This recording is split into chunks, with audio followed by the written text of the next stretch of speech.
হঠাৎ করে আবারও ঝুম বৃষ্টি শুরু হয়ে গেল আজকে সকাল থেকে। আর গতকাল হচ্ছে এক ভাবি আমার বাসায় এসেছিলেন, আমার প্রতিবেশী পাশের ফ্ল্যাটের। উনি হচ্ছে এসে বলেছিল হঠাৎ করে নাকি তার বাদাম খেতে মন চাইছে, কিন্তু ডক্টর নাকি তাকে বাদাম খেতে নিষেধ করছে। কিন্তু আমার বাসায় ছিল কাঁচা বাদাম। আমি বললাম যে ভাবি একটু ভেজে দেই। উনি বললো যে না থাক। তারপর হচ্ছে তার পরের দিন হচ্ছে আজকে উনি আবার কল করে বলছে ভাবি বাদাম আমাকে খাওয়াবেন, বাদাম ভেজে নিয়ে আসেন। তা আমি বললাম ঠিক আছে, আমার একদমই পাশের তো, ওখানে আরও কয়েকজন ভাবি আছে, এই জন্য আমি কিছু বাদাম ভেজে নিলাম। আর এদিকে হচ্ছে অনেক বৃষ্টি হচ্ছে বাহিরে, তো ভাবলাম যে ঠিক আছে। উনি আবার চাল ভেজে ওইদিকে রেডি করে রেখেছে, মানে মরিচ পেঁয়াজ মশলা দিয়ে সুন্দর করে মেখেছে, আর আমাকে বাদাম ভাজতে বলছে। তো বাদামের সঙ্গে আবার এই যে লবণ দিয়ে যে একটা মশলা মানে মরিচ থাকে, সেটা হচ্ছে যে আমি বানিয়ে নিচ্ছি, ভেজে নিয়ে তারপর ব্লেন্ডারে গুঁড়ো করে নিচ্ছি। আর এইটা হচ্ছে গুঁড়ো করার সময় আমার নাকে লেগে গেছে।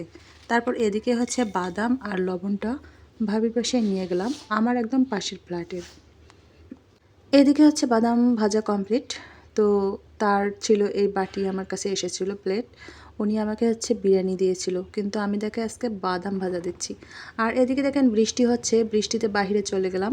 আর সঙ্গে আমার হাজব্যান্ড, সে হচ্ছে ড্রাইভ করছে। আমার হাজব্যান্ড যখন বাইক ড্রাইভ করে তখন আমি অনেক নিরাপদে হচ্ছে যে বাহিরে যাই, আমার কোনো রকমের ভয় থাকে না। আর এদিকে এত জোরে বৃষ্টি হচ্ছে, মাঝে মাঝে যেন একদম চোখে মুখে এসে বৃষ্টির যে ফোঁটা, এটা হচ্ছে যে মনে হয় যেন একদম মুখের মধ্যে একটা করে পাড়ি দিচ্ছে। তো আমরা হচ্ছে বাসা থেকে বের হয়ে আসছি, ঠিক হচ্ছে আমরা হাইওয়েতে যাব। আর বাসা থেকে এটা বের হয়ে আসছি, এই এখন দেখতেই পাচ্ছেন রোডগুলো অনেকটা সুন্দর, পিচঢালা রোড। আর হচ্ছে মনে হয় এখানে যদি বাইক জার্নি করি তাহলে যেন মনে হয় যেন রাস্তা যেন শেষ না হয়, অনেকটাই ভালো লাগে। আর দুজনে হচ্ছে রেইনকোট পরে নিয়েছি, কারণ হচ্ছে আজকে অনেক বৃষ্টি, সকালবেলা থেকে বৃষ্টি শুরু হয়ে গেছে, কিন্তু বৃষ্টি যেন থামছেই না। আর আজকে মনে হয় সারাদিন এমনটাই যাবে, বৃষ্টি নেই, বৃষ্টি একদম থামছেই না কোনোভাবে। আর দেখতেই পাচ্ছেন অনেক সুন্দর সবুজ। তারপর ওকে আমি বললাম যে তুমি একটু দাঁড়াও, আমি একটু ভালো করে বসি। তো ওকে আবার বলার সাথে সাথে সে আবার একটু থেমে গেছে। তারপর আমি কি করছি, ভালো করে বসলাম, কারণ আমার হাতে ফোন ছিল, ভালো করে আমি ভিডিও করতে পারছিলাম না। আর রাস্তায় দেখেন এখন বৃষ্টি হওয়ার কারণে রাস্তা সবসময় প্রায়ই ফাঁকা থাকে। আর এই সময় হচ্ছে ঘুরতে ভালোই লাগে। আসলে জ্যাম কার ভালো লাগে বলুন তো, কারোই ভালো লাগে না।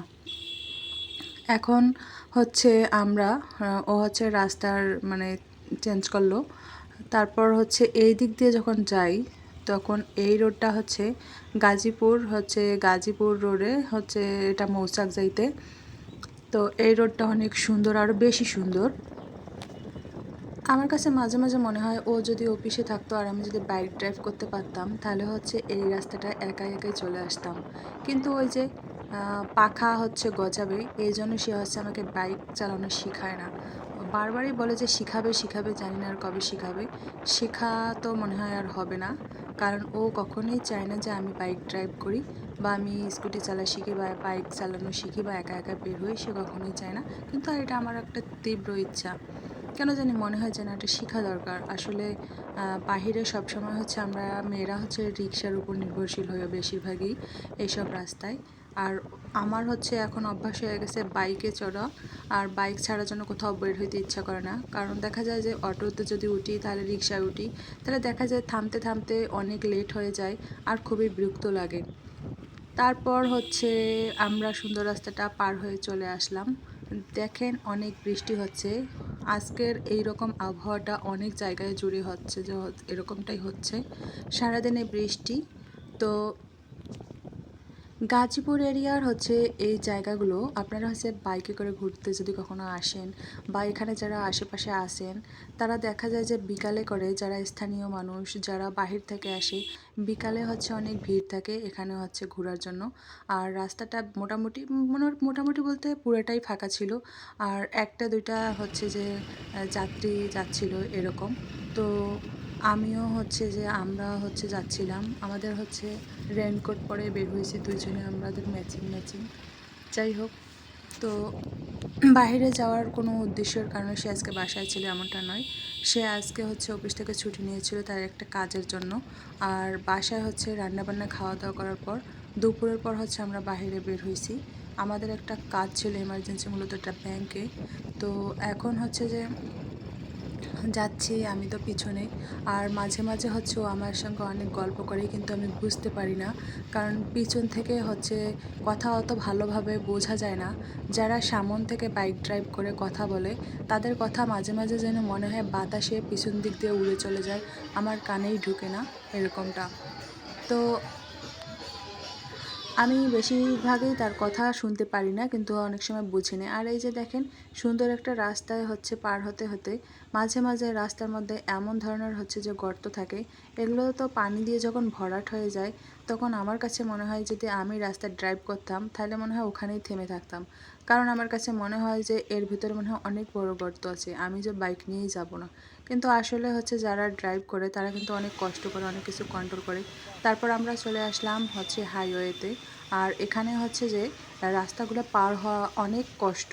যারা হচ্ছে বাইক ড্রাইভ করে তারা কিন্তু অনেক কিছু মেনে, তারপর হচ্ছে নিয়ম মেনে কিন্তু বাইক ড্রাইভ করতে হয়। আর আমি যতদিনে তার বাইকে উঠেছি দেখেছি যে পুলিশ কখনো আমাদের কেন জানি আটকায় না। আমার কাছে মনে হয় যে পুলিশ আটকাস না কেন, আটকা, কারণ হচ্ছে যে গাড়ির সব ধরনের কাগজপত্র আমি এবার আগে থেকে সুন্দর করে নিয়ে রাখি। ও যদি বাইরে যায় তাহলে হচ্ছে নিয়ে রাখে। আর এদিকে হচ্ছে হাইওয়েতে আসার পরে অনেকগুলো গাড়ি, যেটা হচ্ছে বাস বা অন্যান্যগুলো, ওগুলো খালি এ ওকে কাটাবে, এ ওকে কাটাবে, এই গাড়ি ওই গাড়িকে কাটাবে, ঠিক এইভাবে হচ্ছে যাচ্ছে। আর হাইওয়েতে যখন আপনারা যাবেন দেখবেন যে খুব সহজে হচ্ছে রাস্তা ক্রসিং করতে পারবেন না। দেখা যাবে যে একদম অনেক দূর গিয়ে তারপরে হচ্ছে যে আপনারা ওটা হচ্ছে মানে ঘুরতে পারবেন, চেঞ্জ করতে পারবেন। কারণ হাইওয়েতে কখনোই হচ্ছে এরকম রুলস নাই উল্টা দিকে গিয়ে, মানে অল্প একটু যদি জায়গা হয় তারপরে হচ্ছে যে আসা যাবে না। কারণ এখানে হচ্ছে ট্রাফিকরা কন্ট্রোল করে, তারা হচ্ছে ধরে ফেলবে, কেসও দিয়ে দিতে পারে। তারপর আইন ভঙ্গ করলে যেটা হয় আর কি, এই জন্য অনেক দূর ঘুরে ঘুরে ঘুরে ঘুরে তারপর হচ্ছে যে সেগুলো ক্রসিং করতে হয়, একদিক থেকে আরেক দিকে যেতে হয়। আসলে এটা জানি কীরকম, অনেকটাই কষ্ট লাগে। যাই হোক, এখন আমরা চলে আসছি আমাদের গন্তব্যস্থানে, মোটামুটি অনেকটাই দূরে চলে আসছি, মানে খুব কাছেই চলে আসছি, বাসা থেকে দূরে কিন্তু খুব কাছেই চলে আসছি। আর এদিকে দেখেন অটো চলে, এই অটোগুলো চলে এদিকে। তারপরে এই যে কুকুরটা অল্পের জন্য বেঁচে গেলো, অ্যাক্সিডেন্ট হলো না। তারপরে হচ্ছে এদিকে এই বাসটা আমাদের সামন দিয়ে গেল, যাওয়ার পরে দেখেন তারপরে হচ্ছে রিক্সা, অটো, মানুষ কতজনকে যে সাইড দিয়ে যেতে হয়, সাইড দিয়ে দিয়ে যেতে হয় রাস্তায়। আসলে মাথার মধ্যে অনেক কিছুই রেখে তারপর হচ্ছে বাইক ড্রাইভ করতে হয়। আর এই জন্যই কিন্তু হচ্ছে যখন যারা ড্রাইভ করে তাদের সঙ্গে ফোনে কথা বলা ঠিক না, বা যারা ড্রাইভ করে তাদেরকে ঠান্ডা মাথায় হচ্ছে ড্রাইভ করতে হয়, যে কোনো হচ্ছে যে গাড়িয়ে তাদেরকে ঠান্ডা মাথায় ড্রাইভ করতে হয়। তারপরে এই যে দেখেন আর একটা হচ্ছে ট্রাক এমনভাবে রাখছে যেন সাইড দিয়ে যাওয়াটাই খুব কষ্ট হচ্ছিল। আমার কাছে মনে হচ্ছিল এই মনে হয় ট্রাকের নিচেই ঢুকে গেলাম। যাই হোক, আল্লাহ মাফ করুক এরকম ইয়ে থেকে।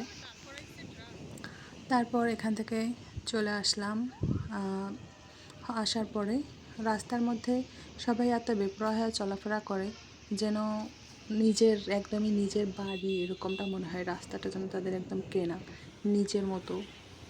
বাংলাদেশে আসলে রোডে কোনো ইয়া নেই, রুলস নেই, যে যার মতো চলে। অনেকে অনেক সময় দেখা যায় গাড়ি নষ্ট হয়ে গেলে রাস্তার হচ্ছে মাঝখানে হচ্ছে গাড়ি ঠিক করে, কীরকম একটা আরেকজন যাত্রীর অনেক কষ্ট হয়ে যায়। বৃষ্টি আজকে সারাদিন ধরেই চলছে, কিন্তু আসলে আমার কোনো যেন খারাপ লাগছে না, কারণ বৃষ্টিকে হচ্ছে এনজয় করতেছি।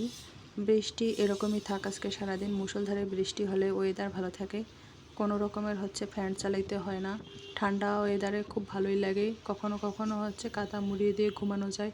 আমার কাছে তো ঠান্ডার দিনগুলোই বেশি ভালো লাগে। তো আমরা হচ্ছে এখন চলে এসেছি। আর সামনে দেখেন এই যে একটা কার, সেটা আবার এখানে এমনভাবে দাঁড়াইছে একদম রাস্তাটাই হচ্ছে বন্ধ করে দিছে। আর বাম সাইডে দেখতে পাচ্ছেন একটা হচ্ছে মার্কেট, এখানে হচ্ছে ব্যাংক আছে, ব্যাংকের মধ্যে আমরা যাব। আর এদিকে হচ্ছে গাড়ির ড্রাইভারকে বলা হলো ভাইয়া একটু সরাই নেন, আমরা ভিতরে যাব। তারপর উনি আবার গাড়িটা সামনের দিকে হচ্ছে যে এগিয়ে নিল, আমরা আবার ভিতরে ঢুকলাম। একদম এটা হচ্ছে ভিতরে, আমরা ব্যাংকে এখন আছি। ও আমাকে সারা রাস্তায় সাথে নিয়ে আসলো, কিন্তু যখন কাজে গেল তখন বললো তুমি একটু এখানে বসো, আমি দেখতেছি। তো আজকে এ পর্যন্তই, সবাই ভালো থাকবেন, আল্লাহ হাফিজ।